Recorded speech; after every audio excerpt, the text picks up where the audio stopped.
I said, bring another round or get me your manager. Sir, I brought the bill for the previous drinks. When you switched tables, I had to start a new order. Brandon took a deep breath and said, listen, just bring me another round of tequilas and please don't make me lose it. Sir, one moment please. Let me get the manager. Brandon, a 22-year-old college dropout, was having fun at a bar. He had already passed the drinking limit, but wanted to impress the girls around him that night, particularly hoping to win Alex's heart.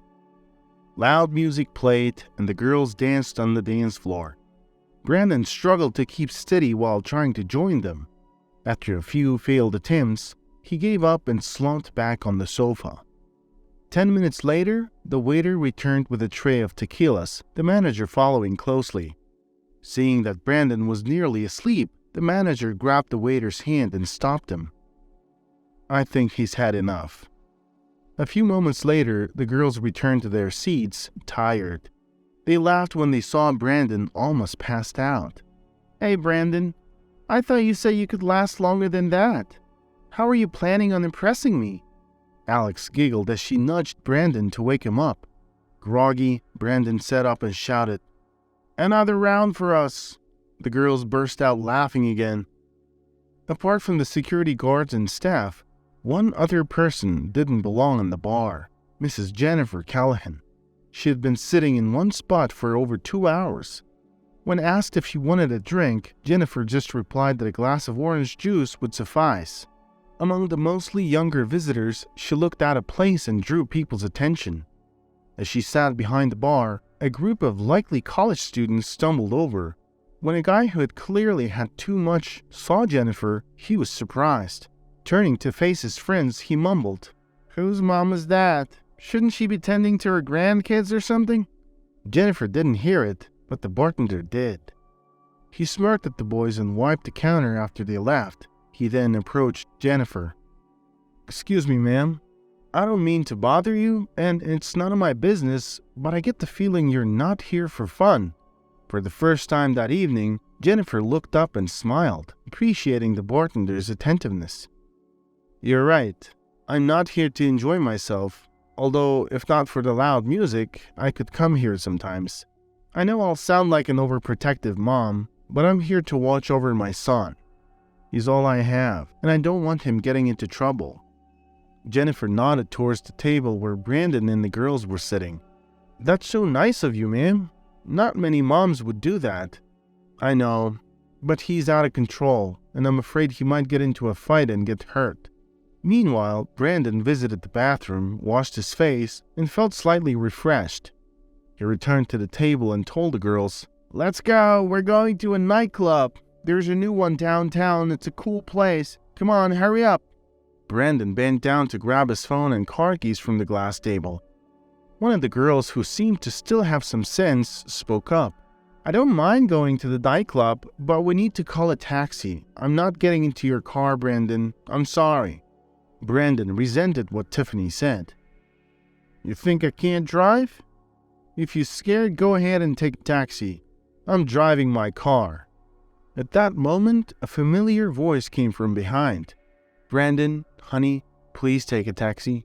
Jennifer loved Brandon dearly, but she could be strict sometimes, especially when he was drunk. Brandon didn't want to lose face in front of Alex, who saw him as tough and independent.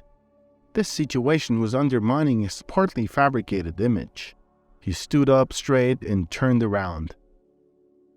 "Hey, mother, what are you doing here?" Ever since he started seeing himself as a grown-up and cool, he had developed the habit of calling her mother, particularly in public.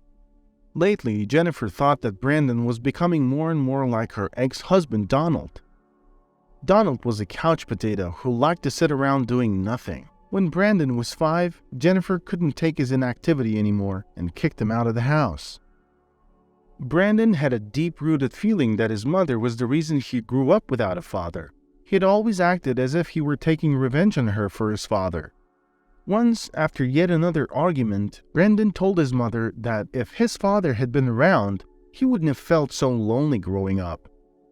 Jennifer was deeply hurt by this, After all, she wanted the best for her son. However, Brandon preferred to play the victim rather than try to understand the situation. Son, if you think you're lonely because I kicked your father out, why didn't he ever visit you or try to find you? Because you told him never to show up at our door, that's why, Brandon shouted before running outside. After that argument, Jennifer realized that Brandon wasn't ready to learn the truth. He was still just a kid. Jennifer's ex-husband Donald never wanted a relationship in the first place. He wasn't lost in life, he simply didn't want to take action to achieve anything. He spent his days watching TV, drinking beer, and hanging out with friends at bars while Jennifer stayed at home, caring for little Brandon and working as a stay-at-home truck dispatcher. She provided for the family, but even after 5 years, Donald didn't change. Before kicking him out, Jennifer asked Donald if he wanted to continue living like that, but he was content with his life. Brandon, give me the keys, please, Jennifer asked, looking into her son's pleading eyes. She could tell he was begging her not to do this here and in front of his friends. Jennifer loved Brandon deeply and knew she had spoiled him with that love, but she also knew there wasn't much she could do about it. Mom, just go home, alright? Brandon's voice grew more and more irritated. I'll leave only after making sure my son is safe and not driving drunk. Brandon noticed that Alex, the girl he was trying to impress, smirked at the scene. Furious, he snapped at Jennifer. Why are you stalking me all the time? Why are you always chasing after me? I'm sick and tired of you. Brandon stormed out of the bar and headed to his car, a gift from his mom for his 20th birthday. Jennifer hurried after him. She saw him get into the car but couldn't stop him from starting the engine. However, she managed to run around and jump into the passenger seat. Ignoring Jennifer's pleas, Brandon hit the gas and sped wildly down the highway. He yelled, Everyone has normal moms, but you're the only freak. Brandon, pull over. You're drunk. Please stop. You're gonna hit someone. Get the hell out. I don't want to see you anymore. I'm tired of seeing your face. As they swerved between cars, Jennifer's thoughts froze. Her son's words hit her like a ton of bricks. Maybe it was time to let him go and not worry about what would happen to him. Brandon had turned 23 a week ago, and Jennifer believed he was old enough to be responsible for his actions. Just as she was about to ask him calmly to pull over, they heard a loud thump. Brandon stopped the car immediately, suddenly sober. Mom, I think I hit someone. Jennifer screamed and got out of the car. An old man lay on the ground. Brandon had clipped him with the bumper while attempting a right turn at an intersection. From the man's condition, it was clear there wasn't much they could do to help him. Jennifer immediately dialed 911. Mom, what are we gonna do now? We can't do much. Sirens in the distance signaled that the ambulance and police were on their way. Brandon looked at his mother strangely. Mom, can you get me my cigarettes? They should be on the dashboard. Jennifer approached the car. Her mind wasn't functioning properly, and she didn't know what to do. She sat in the driver's seat and searched for the pack. Where is it? I don't see it, Brandon. As she leaned in to look under the seat and in the glove compartment, the police and the ambulance arrived. The 2 officers approached the old man, and the paramedics confirmed he wasn't breathing. They walked towards the car and stopped in front of Jennifer. She's probably going to be charged with reckless driving, one of them said to the other. What do you mean, she? Jennifer looked at her son in surprise. Brandon was already telling the 3rd officer how his mother had been driving wildly despite his attempts to make her stop. He admitted that he had been behind the wheel initially, but claimed that his mom had ordered him to stop and they had switched seats. It's my car, but like I told you, I said, Mom, pay attention and look straight. I think she didn't even notice the old man because she was driving like crazy. Brandon, what are you talking about? Jennifer's eyebrows shot up. He just smiled back sadly. I'm sorry, Mom. Jennifer had a choice, but she knew what Brandon was doing. She knew that he was counting on her to take the blame. She could have told the officers that her son was lying and that he had been driving the whole time, but she couldn't bring herself to say it. She silently accepted reality. It's a strange kind of mother's love. Jennifer never expected to go through so much heartache just because she wanted to care for her child. She sat down on the ground and sobbed as Brandon continued to share details of what had happened. She was exhausted and didn't have the strength to resist. She let everything go and prepared to accept her fate. She signed all the necessary papers, was taken into custody, and didn't resist. "I've never seen a calmer person in a similar situation before, ma'am. Thank you for your cooperation," the officer said, surprised. "The court will take your cooperation into account." And then there was the trial. Jennifer didn't even look up when Brandon testified against his own mother. He was excited that he had avoided potential jail time. Jennifer was sentenced to 7 years in prison for reckless driving that caused a pedestrian's death. When she heard the verdict, she felt utterly broken. It was as if a fog had descended upon her and all she could hear were muffled voices. She had never felt so empty inside. 2 years passed. Brandon hadn't even visited his mother once. Jennifer wasn't expecting him either. She had long decided that she no longer had a son. At Jennifer's request, her friend sold her dispatching company. A portion of the money went to the victim's family as compensation, and the rest was deposited in Jennifer's name at the bank. Cindy was the only person who not only visited Jennifer in prison, but was also outraged that she was still kept in the general population despite her deteriorating health. Jennifer had fallen off the face of the earth. She didn't care about anything at all. She spent her first days in prison wondering why she had to go through all of this.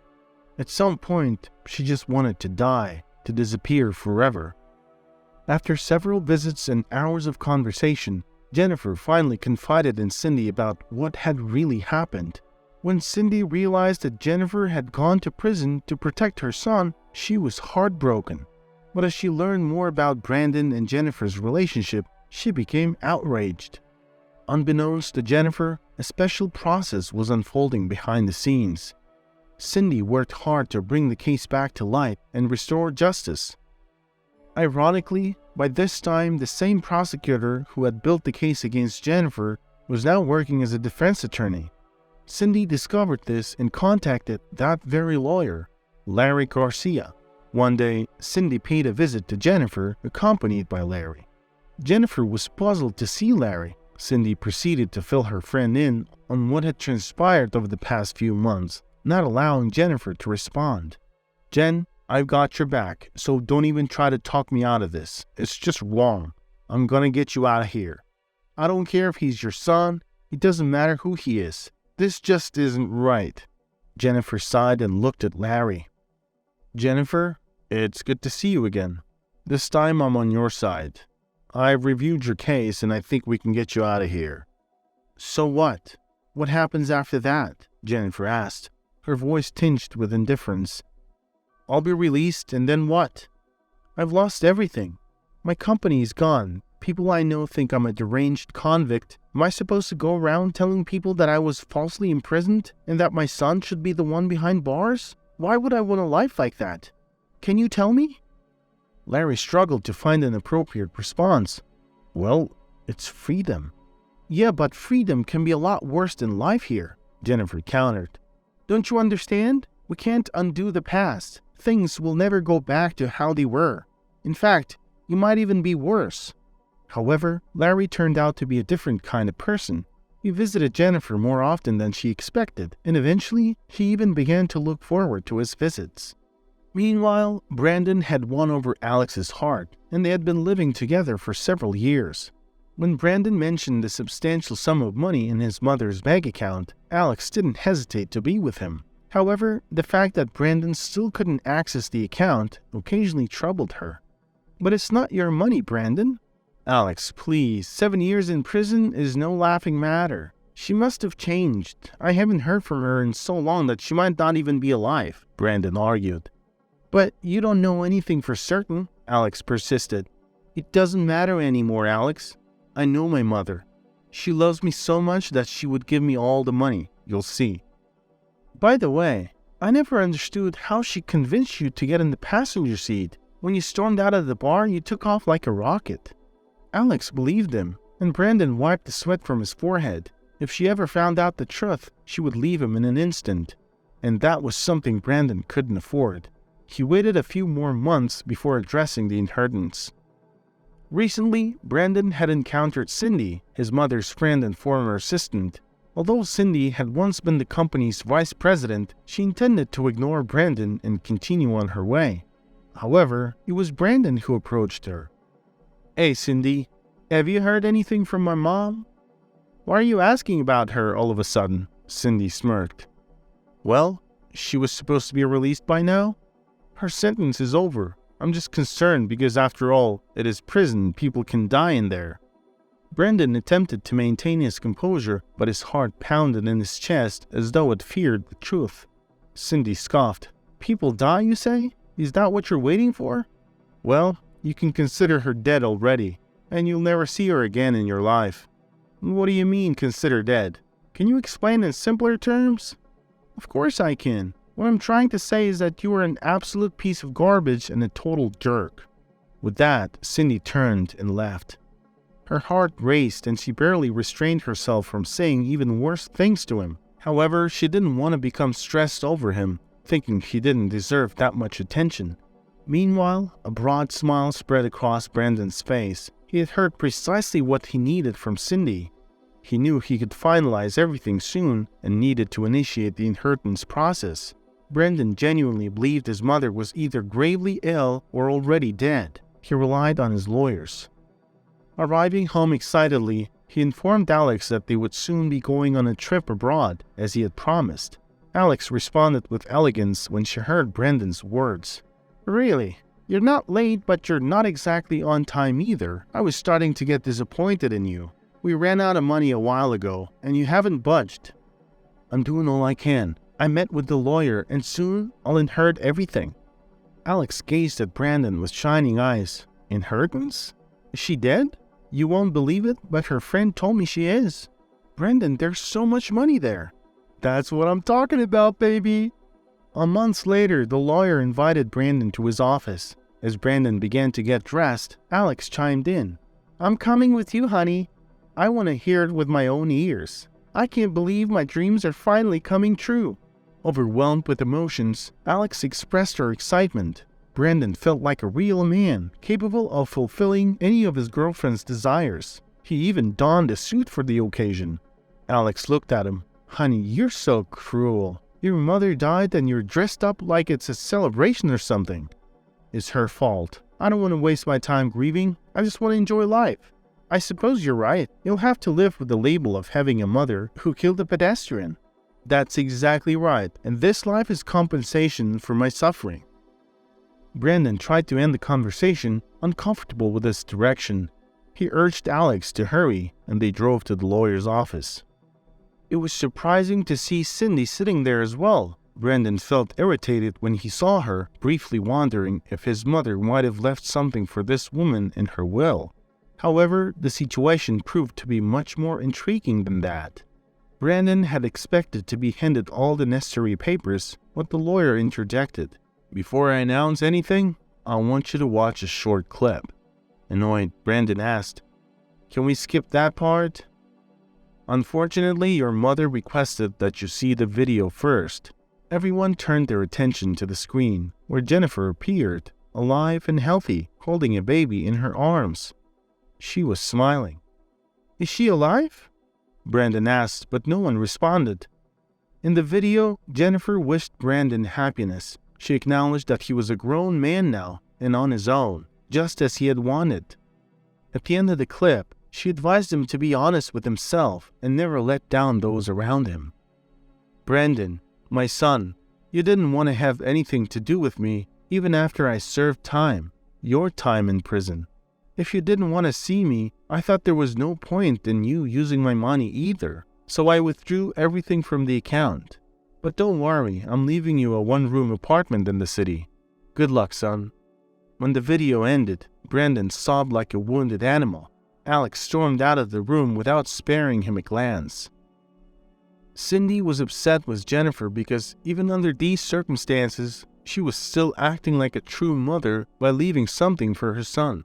Meanwhile, across the country, Jennifer was sitting with someone who genuinely valued and loved her new boyfriend, Larry Garcia. During the evidence collection process, Larry had been astonished by Jennifer's huge heart. As they gathered all the evidence and prepared to announce a retrial, Jennifer halted everything. With not much time remaining before her release, she still didn't want to hurt her son. Larry considered the situation and suggested that she should let him go, making him accountable for his actions. After much debate, they agreed to leave Brandon alone and never return to him, per Larry's request. Larry was single, having experienced a failed marriage with his ex-wife who had cheated on him with a client. She was also a lawyer. After Jennifer's release, they met frequently and Larry courted her. Eventually, they grew close and decided to live together. A year later, they had a daughter. Despite everything that had transpired, Jennifer felt happy and grateful for her current life.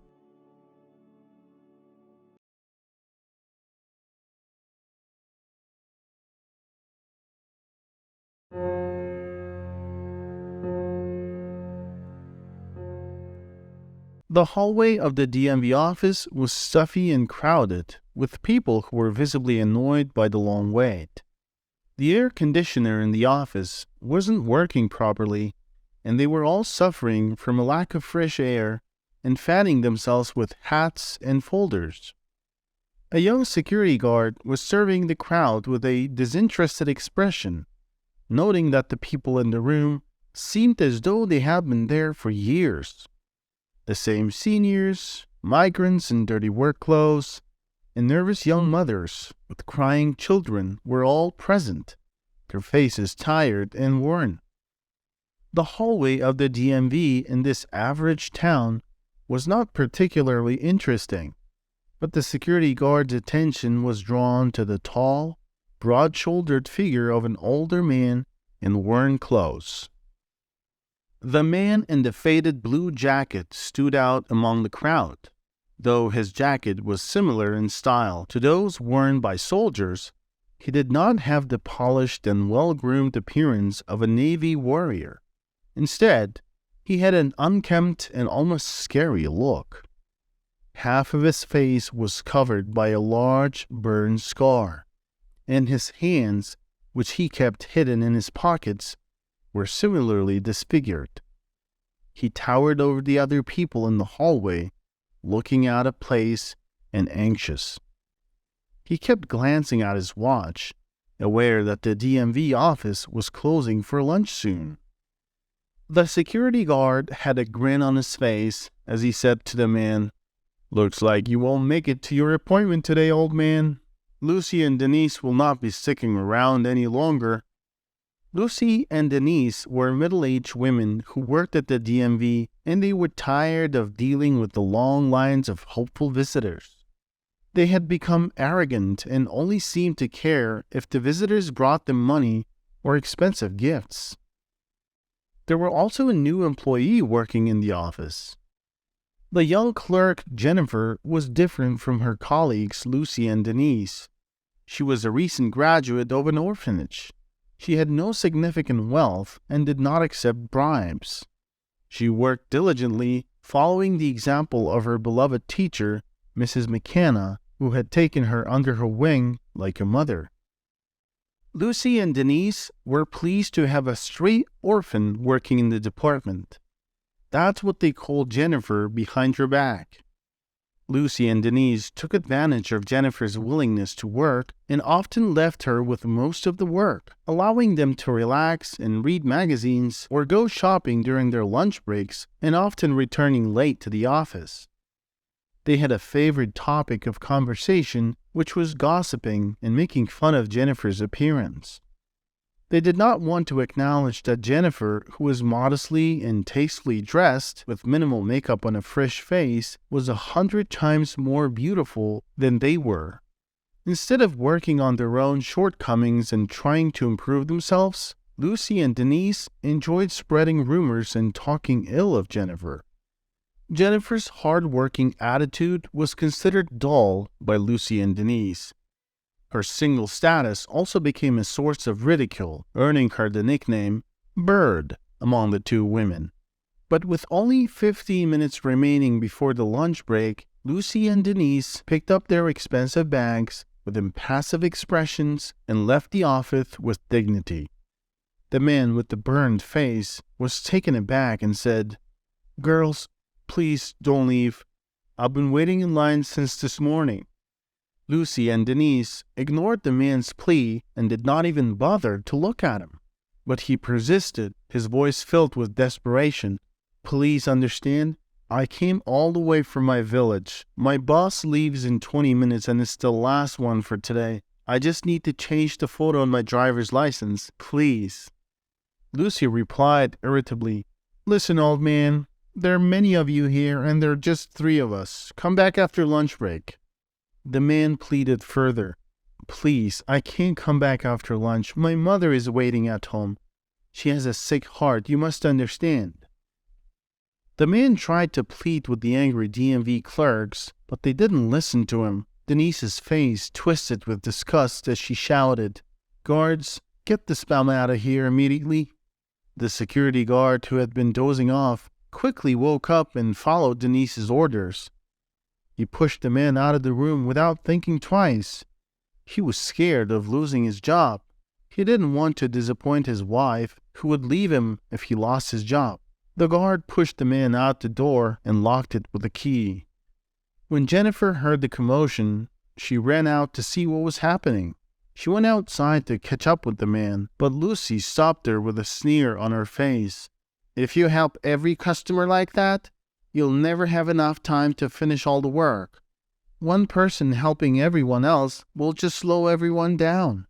But Jennifer ignored them and called out to the man. He turned to her with hopeful eyes.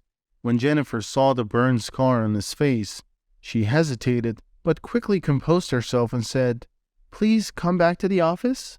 I will take care of everything and you'll make it in time for your bus." As Jennifer worked on the man's paperwork, he sat hunched over in a chair, staring blankly at one spot. He muttered, "Is there really no justice in this world? What for? What for I risk my life for them?" Jennifer handed the completed document to the man, who was still visibly upset.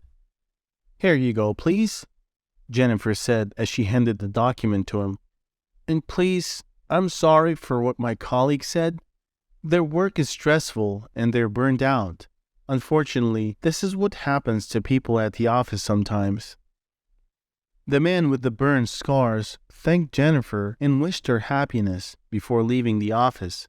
An hour later, Lucy and Denise came back from their lunch break and were met with angry glares from the people waiting in line. Someone in the crowd said, "Insolent. No words. The girl is working alone while they just walk around." The anger of the people was echoed by others. "No, we can't let this go. We should file a complaint." Someone sighed sadly. "What good will it do? They'll just get fired and replaced by others. It's better to just give them money and let them choke on it." The day continued as normal. In the evening, Lucy and Denise laughed and mocked Jennifer. "We have never seen such a fool, and you will be the first one. That man lied to you and got help out of pity, and you got tricked." But the girl didn't pay attention to her colleague's words. She quickly went home where her beloved cat was waiting for her. Felix probably got bored and tore the wallpaper again, Jennifer thought with a smile, happily tapping her heels on the pavement. A few days later, the authorities paid a visit to the DMV. The guard perked up when he saw the city mayor, Mr. Reckenzone, getting out of his expensive SUV with his entourage. Mitchell Reckenzone confidently marched down the narrow corridor and firmly grasped the door handle. When he heard, "Busy, no need to roam around without a call," he flung the door open to the office. Lucy and Denise were frozen in place, unable to speak. Their coffee mugs trembled in their ringed hands. Jennifer looked on with interest as the formidable boss exclaimed, "What kind of nonsense is going on here?" The mayor continued, "The other day an honorable resident of our city and war hero, Chris Dober, came here, and you humiliated him." Lucy and Denise tried to defend themselves, batting their eyelashes, but the mayor didn't even want to listen.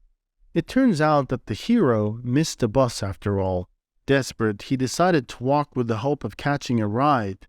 An expensive SUV stopped in front of Chris. The driver was the mayor himself, who recognized the honorable citizen and felt it was his duty to take him to his destination. Chris Dober, a submariner midshipman, served in a nuclear submarine for a long time. One day, a terrible fire broke out on the ship, threatening to turn into a large-scale disaster that could destroy dozens of human lives and cause irreparable damage to the environment.